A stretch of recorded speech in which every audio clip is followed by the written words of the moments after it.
باللہ من الشیطان الرجیم بسم اللہ الرحمن الرحیم۔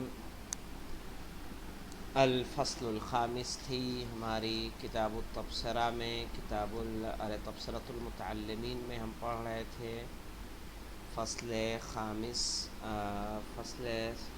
کا مبحث خامس دفن، جس میں کل ہم لوگ پہنچے تھے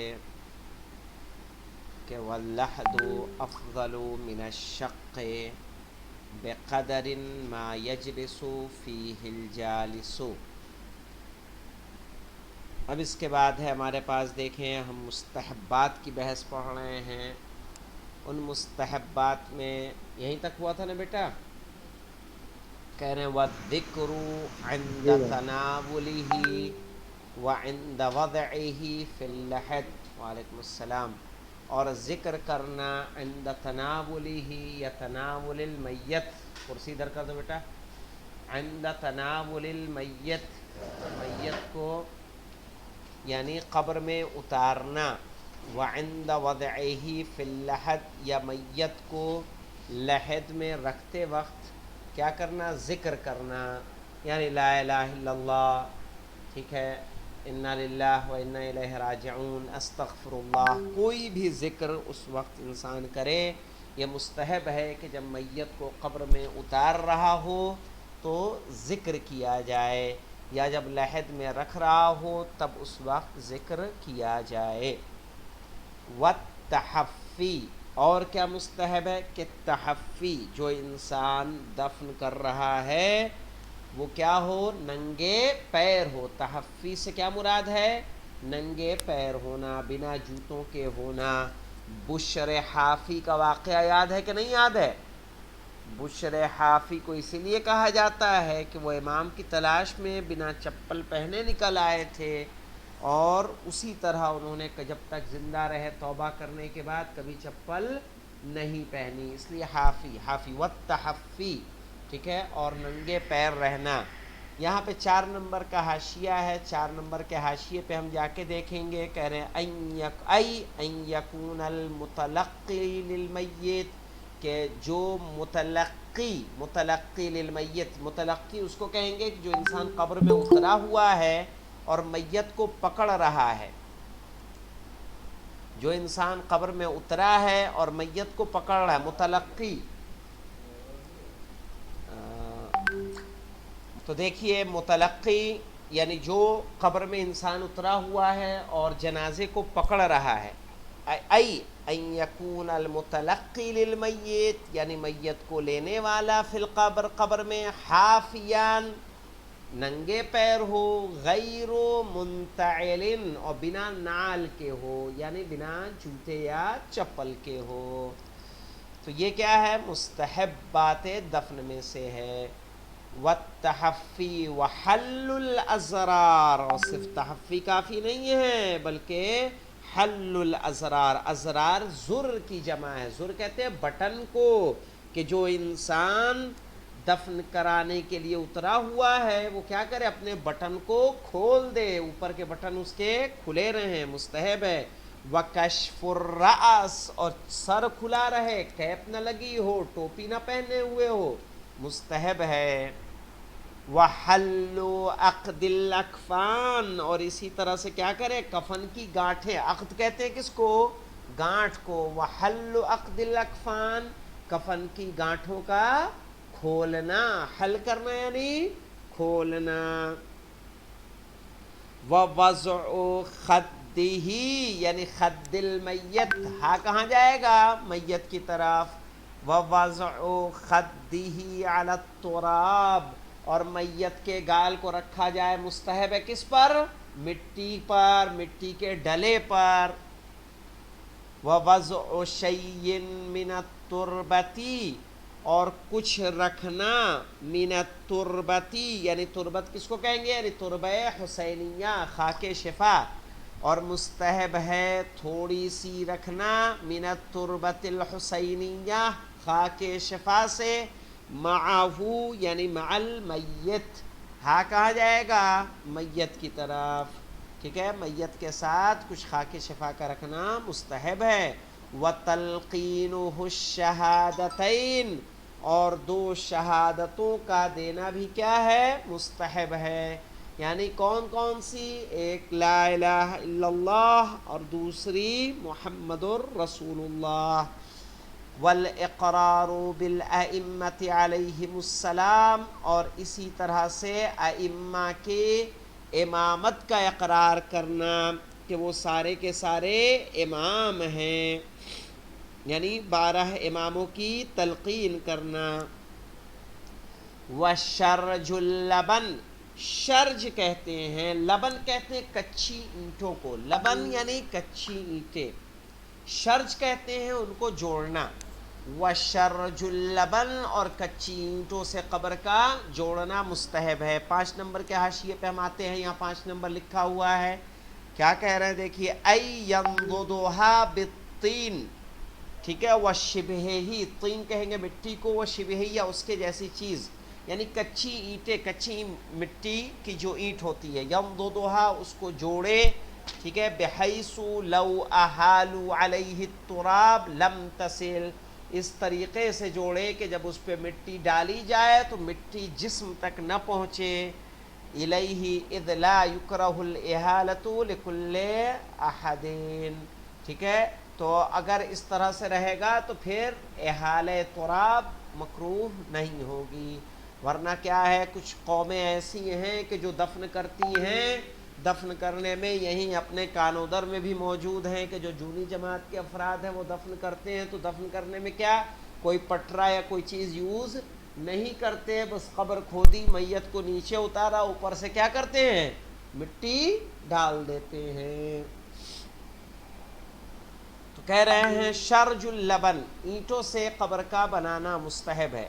والخروج من رجلیہ، اور جو انسان گھسا ہوا ہے قبر میں وہ کہاں سے نکلے گا؟ والخروج من قبل رجلیہ، کہ وہ مستحب ہے کہ وہ نکلے کہاں سے؟ من قبل رجلیہ، یعنی رجلی المیت، میت کے پایتی سے، سر کی جانب سے نہ نکلے، کہاں آ جائے؟ پیر کی جانب آ جائے اور پایتی سے اس کے قبر کے باہر آ جائے۔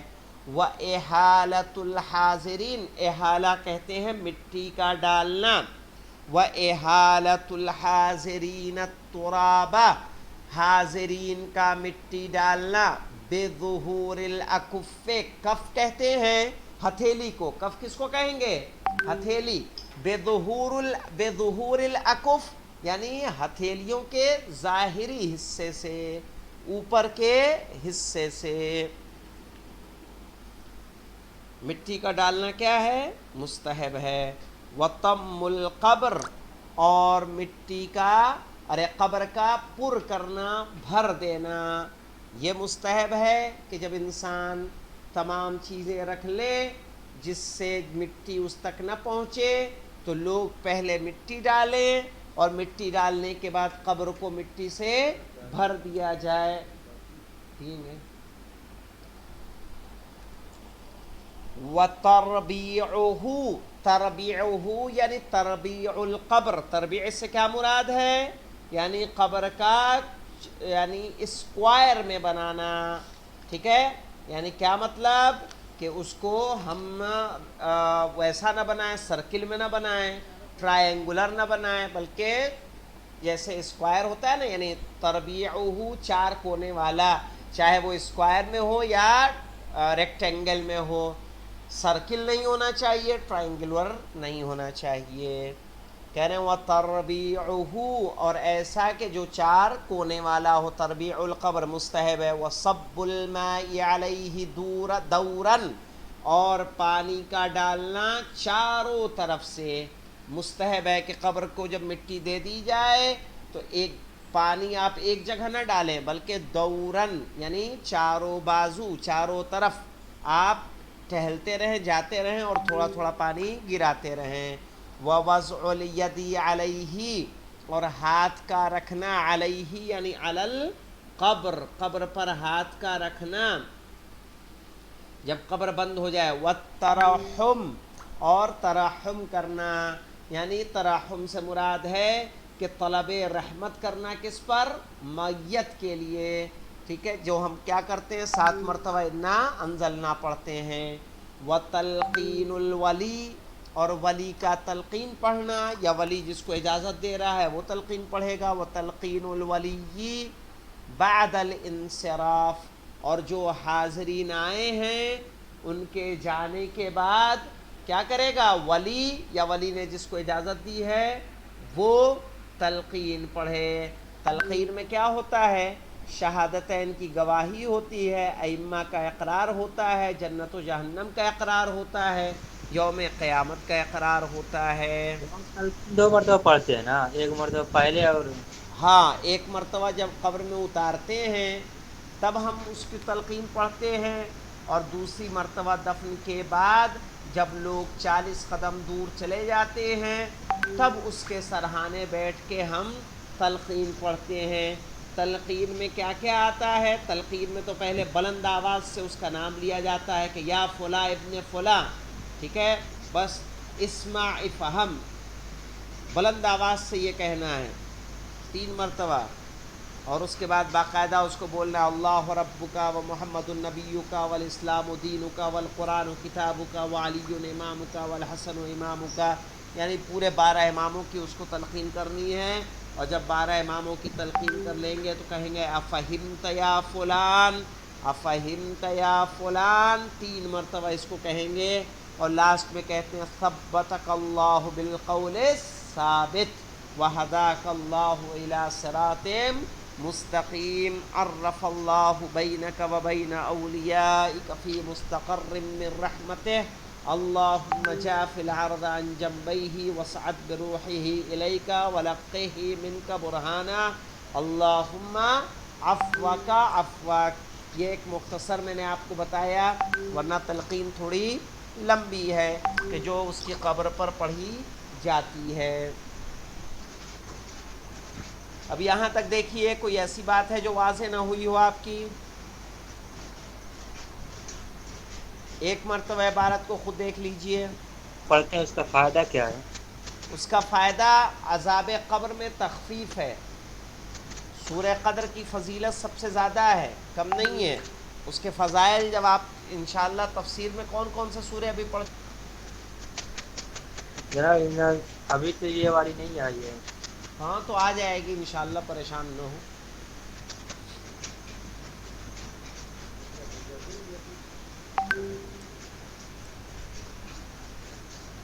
کوئی ہے اس میں سوال کہ آ جائیں مکروہات پہ، یا مکروہات کل پڑھا جائے؟ رہنے دیجیے جناب۔ کیا کہتی ہیں اور آپ پروین؟ سب خود سے دیکھیں گے پھر سمجھ میں آئے گا۔ جی استاد مستحبات کل دیکھ کے آئیں گے۔ تو یہیں پہ رک جاؤں؟ نہیں، مکروہات پڑھا دی استاد۔ مکروہات پڑھا دیں، چلیے تب دیکھیے۔ وَيُكْرَهُ، ہاں دیکھو بیٹا آگے، وَيُكْرَهُ نُزُولُ ذَوِي الرَّحِمِ، اور مکروہ ہے، ٹھیک ہے، ذوی الرحم یعنی بھائی بیٹے کا قبر میں اترنا، وَإِحَالَتُهُ التُّرَابِ، اور ان کا مٹی دینا، وَفَرْشُ الْقَبْرِ بِالسَّاجِ، یہاں پہ دیکھیے وَيُكْرَهُ نُزُولُ ذَوِي الرَّحِمِ، لیکن کیا عورت میں بھی ایسا ہے؟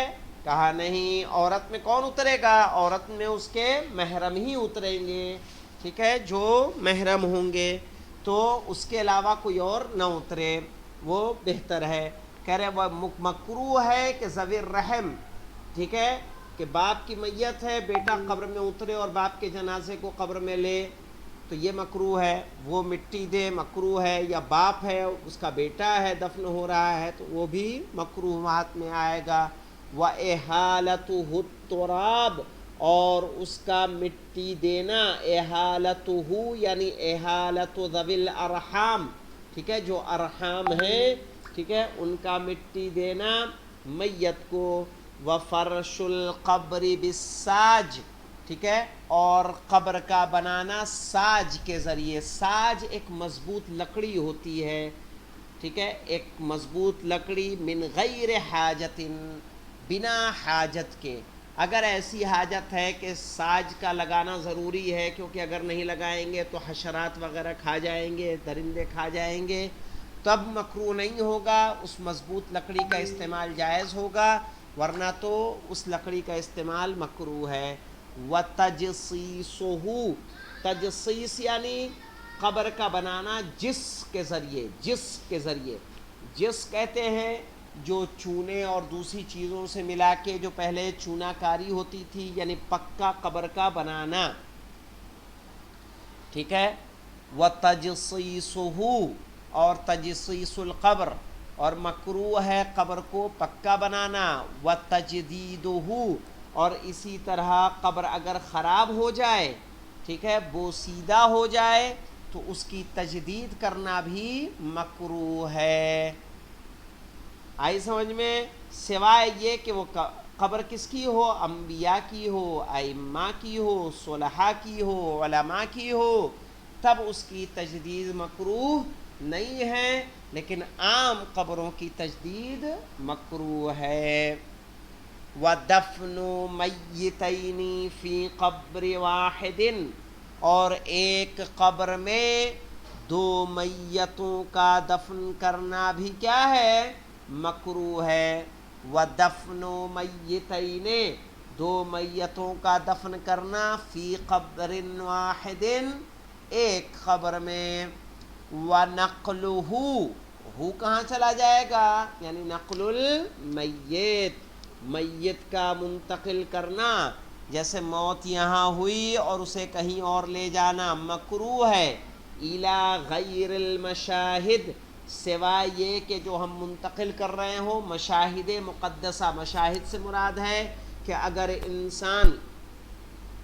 انسان مر جا رہا ہے، مثلا ہم کسی کا انتقال لکھنؤ میں ہوتا ہے، اور لکھنؤ میں انتقال کے بعد اگر اسے نجف میں لے جا کے دفن کیا جائے، کربلا لے جا کے دفن کیا جائے، سامرہ لے کے جا کے دفن کیا جائے، یا ان شہروں میں لے جا کے دفن کریں کہ جہاں ائمہ کے روضے ہیں، اس کی برکت کے لیے تو مکروہ نہیں ہے، ورنہ ایک جگہ سے میت کو دوسری جگہ لے جا کے دفن کرنا کیا ہے؟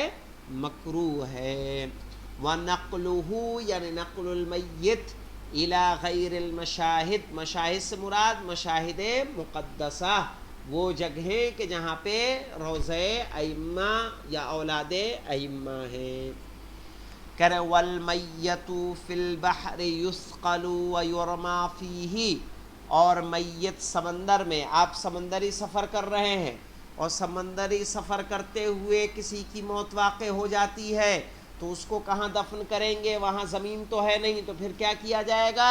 کہہ رہے ہیں وَالْمَيِّتُ فِي الْبَحْرِ، اور میت سمندر میں، یُثْقَلُ، بھاری کی جائے گی، یُثْقَلُ، بھاری کی جائے گی، یعنی اس کے پیر میں، اس کے ہاتھ میں کچھ ایسا باندھ دیا جائے، وَيُرْمَى فِيهِ، اور اسے سمندر میں پھینک دیا جائے، ثقیل کر دیا جائے، تاکہ لاش پانی کے اوپر نہ آنے پائے، کسی بھاری چیز سے اس کو باندھ دیں گے۔ نمبر یہاں پہ دیا ہوا ہے 2 نمبر، آئیے دیکھتے ہیں 2 نمبر کیا ہے، شیام سے کیا کہہ رہا ہے؟ مع تعذر الوصول الى البر، یہ کیا مطلب؟ کہ اس صورت میں کہ جب آپ معذور ہوں کہ خشکی تک پہنچے، اگر ایسا امکان ہے کہ خشکی تک جلدی پہنچ جائیں گے، چونکہ جو سمندری سفر ہوتا ہے، سمندری سفر یہ ہے کہ لمبا ہوتا ہے، اور اس لمبائی کے ساتھ پتہ چلا 6 مہینے آپ سمندروں میں سفر کر رہے ہیں، کسی کی میت اگر پہلے مہینے میں ہو جاتی ہے تو اس کو کتنا رکھا جا سکتا ہے؟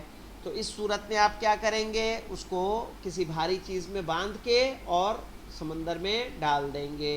لیکن اگر آپ کا سفر مکمل ہونے والا ہے، خشکی پر پہنچنے والے ہیں 1-2 دن میں، تو انتظار کیا جائے گا۔ کہہ رہے ہیں وَلَا يُدْفَنُ فِي کوئی سوال تھا کسی کا؟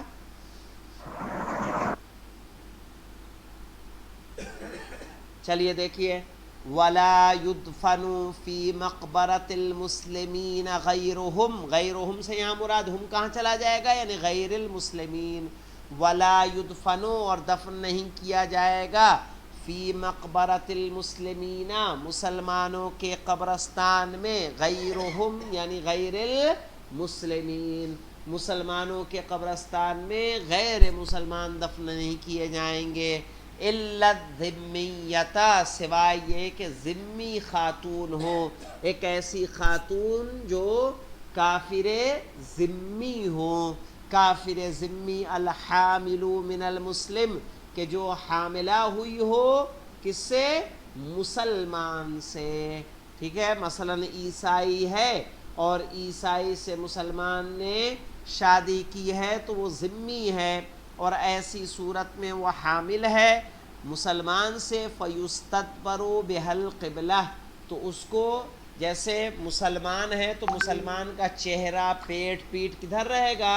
قبلے کی طرف رہے گا، لیکن ایسی ذمی خاتون کہ جو حامل ہو مسلمان سے، اس کی پیٹھ کا حصہ قبلے کی طرف کریں گے، تاکہ جو اس کے پیٹ میں بچہ ہے وہ مسلمان کا بچہ ہے تو اس کا منہ، اس کا جسم کدھر ہو جائے؟ قبلے کی طرف ہو جائے۔ 3 نمبر کا حاشیہ ہے، 3 نمبر کے حاشیے پر ہم آتے ہیں۔ 3 نمبر کا حاشیہ کیا کہہ رہا ہے؟ لیقع وجہ الولد الی القبلہ، کیوں استدبار قبلہ کریں گے اس ذمی خاتون کا؟ لیقع وجہ الولد، تاکہ چہرے کا، جو بچہ ہے اس کا چہرہ واقع ہو قبلے کی طرف۔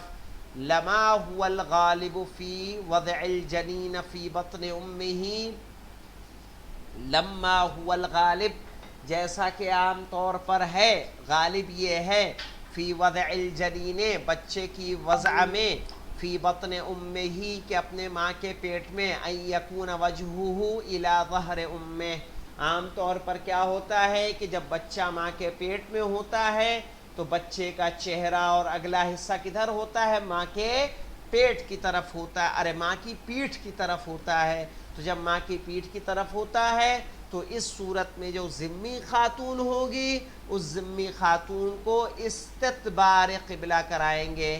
استدبار قبلہ سے مراد یہ ہے کہ اس کی پیٹھ قبلے کی جانب رکھیں گے، تاکہ جو بچہ اس کے پیٹ میں ہے وہ کدھر ہو جائے؟ قبلے کی طرف ہو جائے۔ والحمدللہ رب العالمین۔